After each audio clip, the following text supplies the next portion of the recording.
Me. Greater than 24, named Sophia, working in marketing. Second year out of university, still learning life.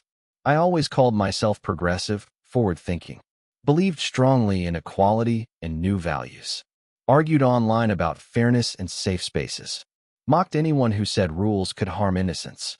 I told myself good men had nothing to fear. Hashtags filled my socials like banners of truth. I felt proud defending women in every debate.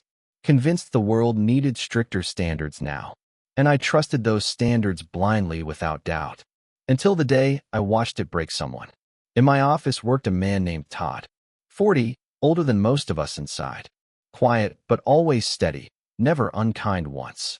Helped new hires, covered shifts, carried the load. Sometimes brought donuts or coffee for everyone. The kind of man you barely notice daily, but who kept the place warm and calm. I once thought, this is what men should be.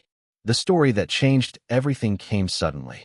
We were presenting a new project and meeting. I had prepared for weeks, nervous but ready. When it ended, relief washed over me completely.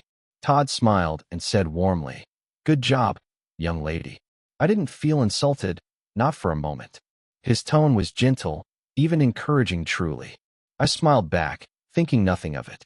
But days later HR called me in. They asked, "Did you feel comfortable with that comment?" I blinked, confused, said I saw no problem. Their faces hardened, as if I misunderstood completely. Someone else had filed a complaint instead. Suddenly Todd's words became a written incident. The machine of policy had started turning. He was called for meetings, issued warnings. Projects pulled away from his hands quietly. In chats appeared cold reminders to be careful. Coworkers began to avoid sitting with him. The man once bringing coffee now sat alone. I watched the change in him happen fast. The man who once joked lightly grew silent.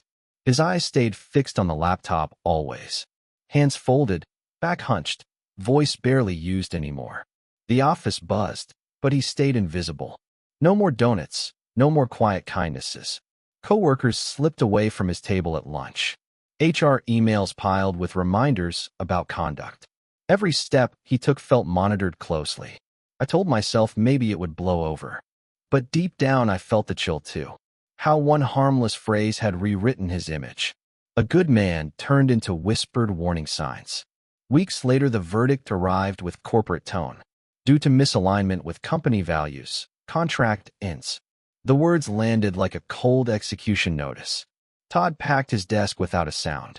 No goodbyes, no anger, just silence heavy. And I sat frozen, realizing how fragile it all was. After he left the office, rumors spread quickly. Whispers about him being problematic grew louder. Some claimed he had said worse things. Others nodded, adding fuel without proof at all. His name became a cautionary tale online.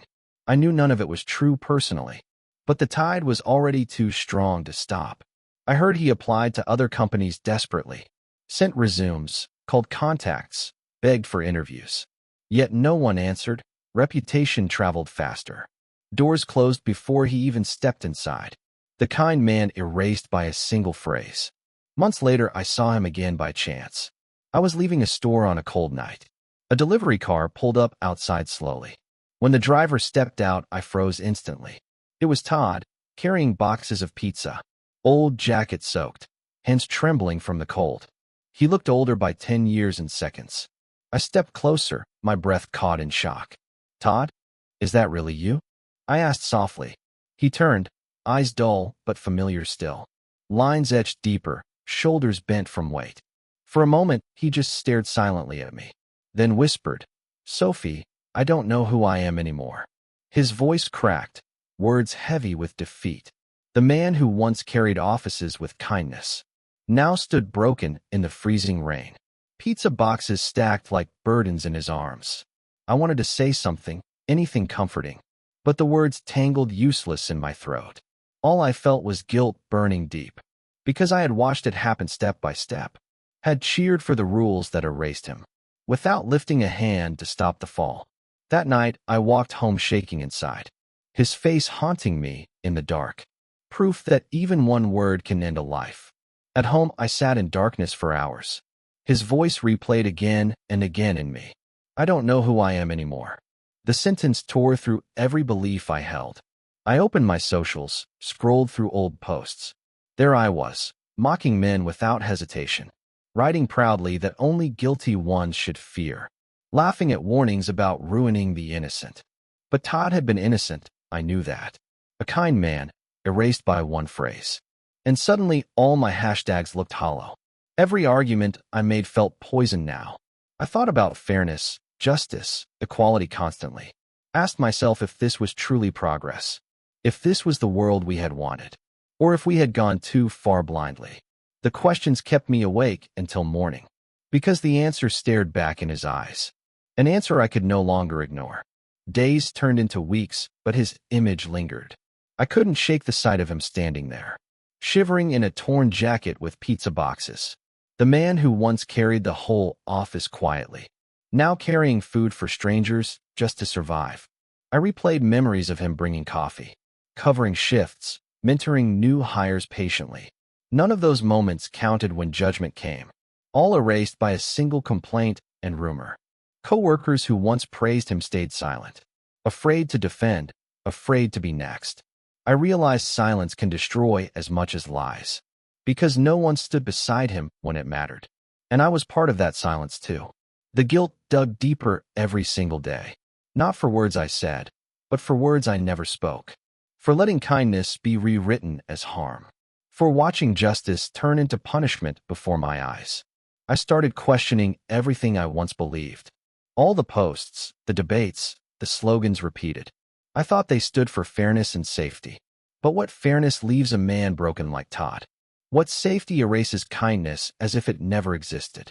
I realized hashtags don't tell whole stories ever. They flatten people into villains or heroes instantly, leaving no room for nuance, no room for truth. Todd wasn't a predator, he was a colleague. A man who carried others without asking anything back. Yet, he became the warning label overnight. His whole life rewritten by one phrase. The system didn't just fire him quietly. It marked him so no one else would hire. That night, I looked in the mirror long, asked myself if this was justice at all, or if we had marched past fairness into cruelty. The answer hurt more than I wanted to admit. I remembered my arguments online so clearly, telling men they had nothing to fear, that only the guilty should ever worry. And now I saw how wrong I was. Because Todd had nothing to hide at all. His worst crime was saying, "Young lady," kindly. And somehow that became a scarlet letter, a mark that followed him everywhere afterward. I felt sick rereading my old comments. How easy it had been to mock. How blind I was to the other side, to the way rules can twist against innocence. Todd's downfall played out in my mind daily. Every silence, every rumor, every empty seat beside him. Justice had turned into something colder, harsher, a weapon instead of a shield truly. And I couldn't unsee it anymore. The cost of my own certainty was his ruin. The office felt different after he was gone. Quieter, colder, missing something invisible but real. No one brought donuts in the mornings anymore. No one offered to cover shifts without complaint. Meetings ran smoother maybe, but emptier somehow. I caught myself glancing at his old chair often, remembering how he sat with calm patience, and realizing how quickly people are erased here. Coworkers avoided mentioning his name completely, like he had never worked among us at all. But I remembered. Every detail burned in me. The warm smile, the quiet help, the fall. I wondered if anyone else carried the guilt, or if they convinced themselves it was justified. I couldn't convince myself anymore, not after seeing him, not after hearing his voice in the cold. I don't know who I am anymore. Those words haunted me in every meeting, every shift. Proof that fairness without mercy becomes cruelty fast. I tried focusing on my own work again. Projects piled high, deadlines came without pause. But beneath it all, guilt pulsed constantly. I thought of Todd on rainy nights. Wondered if he still delivered food in storms. Wondered if he had anyone left at all. The thought tightened my chest unbearably, because I knew how easily it could spread. If it happened to him, it could happen to anyone, even the kindest, even the most careful. And I no longer believed in the slogans. They felt hollow, dangerous, sharpened into weapons. I stayed silent in meetings more often now. Bit back jokes, swallowed words, chose caution. But silence didn't feel safe anymore either. It felt complicit, like letting another Todd fall. And the weight of that realization crushed me. Progress, I realized, shouldn't look like ruin. Yet that's all I could see around me. I started avoiding social media completely. The same platforms I once lived on proudly, where I posted hashtags and clapped at takedowns, now looked like hunting grounds for reputations. I scrolled once, just to check again. Saw strangers mocking another man's career collapse. Same language, same certainty, same blind cheering. And all I could picture was Todd. His soaked jacket, trembling hands, empty eyes. I closed the app and never reopened it. Because I couldn't stand the hypocrisy anymore. The gap between slogans and the human cost. I used to laugh when people said, innocent lives get ruined by these rules. But now I carried a living example. A good man erased for nothing real. And no one could make me unsee that. The world called it equality. But to me it looked like cruelty in disguise. I kept replaying that meeting in my head. The moment he said, "Good job, young lady." The way his voice carried no malice at all. The warmth that made me smile back instantly. And then the way HR twisted it cold. How one harmless phrase became a violation. How a man's whole life was rewritten overnight. Sometimes I wished I had defended him louder. Told them clearly I felt no harm. But fear had sealed my lips shut then. Fear of being labeled blind, complicit, ignorant. So I stayed quiet, and silence condemned him. That guilt pressed on me heavier each day. Because I knew my voice could have mattered. Maybe not saved him, but at least tried. Instead, I watched from the sidelines helplessly, and learned that neutrality is never neutral. Injustice thrives most when good people say nothing. Winter settled in, bitter and sharp outside. I thought of Todd out there delivering endlessly, hands frozen around cardboard boxes of food, walking streets that once knew him as professional, now seeing him only as another courier. The image made my chest ache heavily. I wondered if he still remembered the office, the laughter, the projects, the small moments shared, or if those memories hurt too much to keep. Maybe he buried them like we buried him. His absence in meetings still echoed silently, a missing piece no one dared mention aloud. They acted as though he never existed here. But I carried his presence every day, his story etched deeper than any report or rule. And each cold night, I asked myself, is this the equality I once fought for? Or just another kind of quiet injustice? I began noticing the fear in others too. Coworkers guarded their words in every meeting. Jokes died in their throats before leaving. Conversations stayed flat, safe, stripped of warmth. The office felt like walking on glass constantly. No one wanted to be the next target. I realized Todd had become a warning sign, a reminder of how quickly kindness can backfire. Some whispered they missed him quietly, but never dared to say it aloud publicly. Fear chained every tongue, every gesture. And I wondered if this was progress at all. A culture where silence felt safer than truth. Where good men vanished and no one spoke. I thought about Todd carrying pizzas nightly, and guilt burned deeper in my chest. Because he deserved better than erasure and whispers. And I had once cheered for the system that broke him. I saw myself differently after that winter. Not as a champion of fairness anymore, but as someone who had been blind once. I remembered arguments I'd had online proudly. Telling strangers, trust the system, trust the rules. Believing I stood for progress, for justice. But justice shouldn't look like Todd's collapse.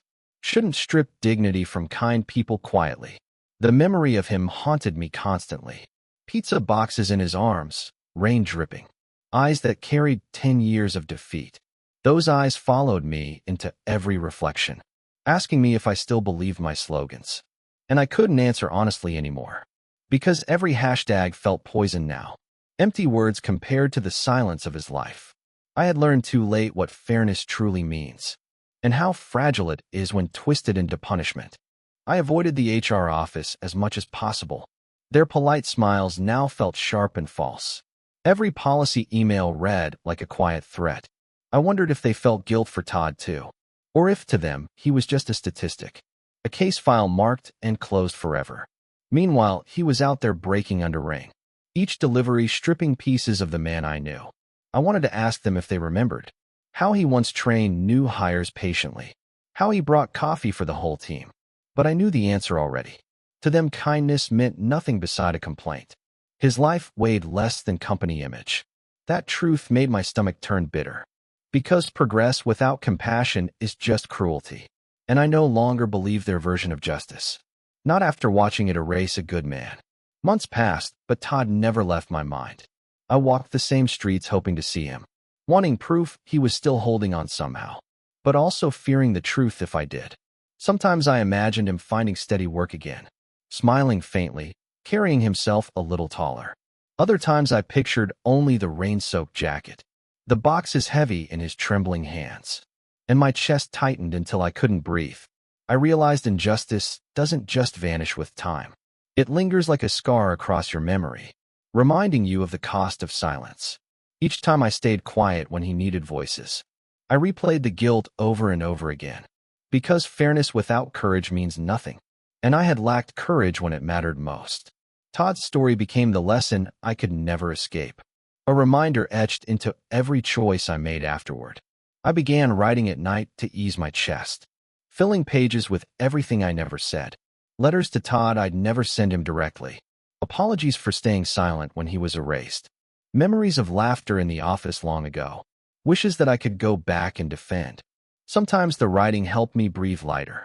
Sometimes it only deepened the ache inside. Still I kept at it, night after night. Because words on paper felt safer than silence. And maybe one day they'd matter somehow. I wondered if Todd ever wrote like that. If he kept notes of who he used to be. Or if the weight had buried even that. My notebook became my own quiet confession, a place to face the truth fully. That fairness without mercy destroys more than it saves. And that I had once cheered for that destruction. Spring came, but it didn't bring peace. Flowers bloomed outside, yet I felt heavier. I wondered if Todd even noticed the season, or if every day blurred gray around him. Sometimes I passed delivery cars and froze, scanning faces hoping not to see his. Because each glimpse would break me again, reminding me of the system I once trusted, and the man it left broken in rain. My friends still debated online about equality, arguing loudly in comments with strangers daily. I stayed quiet, unable to join anymore, because I had seen the cost firsthand, seen kindness twisted into something ugly, and I couldn't forget those empty eyes. Progress isn't progress if it erases good men. Justice isn't justice if it forgets compassion. And I no longer believed in their slogans. Not after watching Todd's life collapse completely. Summer heat arrived heavy across the city. I still thought of Todd constantly, unshaken. Wondered if he endured those hot streets delivering. Sweat soaking the same torn jacket daily. He should have been leading projects proudly, not carrying boxes for strangers at night. I blamed myself for not speaking sooner, for letting fear tie my voice in knots. Silence had protected me, but destroyed him. And that truth never stopped cutting inside. Coworkers pretended the past didn't exist anymore. But I carried his story like a scar. Because once you see injustice this clearly, you can't go back to slogans blindly. You can't unsee the cost on real faces. And his face haunted me through every season. I promised myself I'd never stay silent again, no matter how sharp the rules became. Autumn came again, leaves falling like silence. A year had passed, but the weight remained. I no longer believed the world was fair. I no longer trusted rules without question. Todd's story lived in me like a warning, a reminder of how quickly good men fall. Not from crime, but from perception alone. I thought of his words that night still. I don't know who I am anymore. And they echoed whenever I doubted my courage. I realized justice without mercy is not justice. Equality without context is not equality. Progress without compassion is just another cage. Those truths carved themselves into me deeply. Every debate I heard sounded different now. Every slogan rang hollow in my ears. Because behind each one I saw Todd, and the man he used to be before, erased by words, not by deeds. Looking back now I see my blindness clearly. The certainty I once carried like a banner. The hashtags I shouted as if they were truth. They meant nothing compared to what I witnessed. A kind man erased by one harmless phrase. A life reduced to rumors, silence, and fear. Not because he hurt anyone, but because he didn't fit. I can't believe I once said, Good men shouldn't worry. Because I saw the best man I knew destroyed. And I carry that guilt every day still. I ask myself what justice even means now. If fairness leaves people broken and forgotten. If progress leaves kindness bleeding on the street. I don't have answers, only questions that burn. So I'll ask you honestly instead. Is this justice? Is this equality or cruelty? Share your thoughts in the comments below. And if this story shook you even a little, leave a like so more people can see how easy it is to erase someone with words alone.